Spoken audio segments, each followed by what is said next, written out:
Valentine's டே வரப்போகுது இல்லையா, இன்னைக்கு வந்து ஆர்ட்ரு பார்த்துடலாம். இன்னைக்கு வந்து ஒருத்தர் வந்து எனக்கு டார்க் சாக்லேட் தான் வேணும், ஏன்னா ஹோம்மேட் சாக்லேட்னாலே டார்க் சாக்லேட் தானே, எனக்கு டார்க் சாக்லேட் ஃப்ளேவர் தான் வேணும்ட்டாரு. அவருக்கு சாக்லேட்ஸ் பற்றி நிறைய தெரிஞ்சிருக்கும் போலுக்கு. சரின்னு டார்க் சாக்லேட் ஃப்ளேவர் ரெடி பண்ணியாச்சு. அதாவது சாதா ஃப்ளேவருக்கும் டார்க் சாக்லேட் ஃப்ளேவருக்கும் என்ன வித்தியாசம்னா, நீங்கள் மில்க் சாக்லேட் இதெல்லாம் எப்பயும் சாப்பிடுவீங்கள்ல, அது மாதிரி இருக்கும். பட் ஹோம்மேட் சாக்லேட்னாலே உங்களுக்கு சாக்லேட் ஃப்ளேவர் கொஞ்சம் கெட்டியாக அந்த மாதிரி வந்து சாக்லேட் ஃப்ளேவர் வேணும். இந்த கொக்கோ போடுற எல்லா டேஸ்ட்டுமே கெட்டியாக தெரியணும். அதுக்காண்டியே வந்து டார்க் சாக்லேட் சாப்பிடுவாங்க. இன்னைக்கு பார்க்க போகிறது வந்து டார்க் சாக்லேட் தான். அதோட சேர்த்து வந்து ஜுவல்லரி ஐட்டமுமே காமிச்சிருந்துச்சு.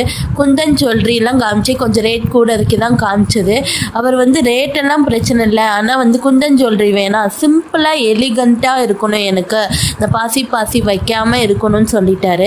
என்னடா ஸ்டோனை போய் பாசின்ட்டாருன்னு தோணிடுச்சு. ஆனால் அவருக்கு வந்து இந்த மாதிரி கவரிங் வந்து சிம்பிள் எலிகண்ட்டாக வேணும்னோடனே அதையும் காமிச்சாச்சு. நம்ம ஹோல்சேல் ரேட்டில் தான் வேணும்னாரு. அதுவும் ரெண்டுத்தையும் சேர்த்து தான் எடுப்பேன், ஒன்றை மட்டும் எடுக்க மாட்டேன்னொடனே சரிங்க சார், இதுக்கு ஒரு 250 போட்டுக்கிறீங்களா சார் அப்படின்னா, அதோடு சேர்த்து ஷிப்பிங் சார்ஜும் தந்துடுறீங்களான்னு கேட்டால் இல்லை, மொத்தமே 500 தான் கொடுக்க முடியும்னாரு. சரின்னு சொல்லிவிட்டு இந்த டார்க் சாக்லேட்டுக்கு என்னன்னா ஒரு லாங் சாக்லேட் வருங்க, அதோடு சேர்ந்து 15 மோல்டு சாக்லேட் இருக்குல்ல, அதுவும் வரும்.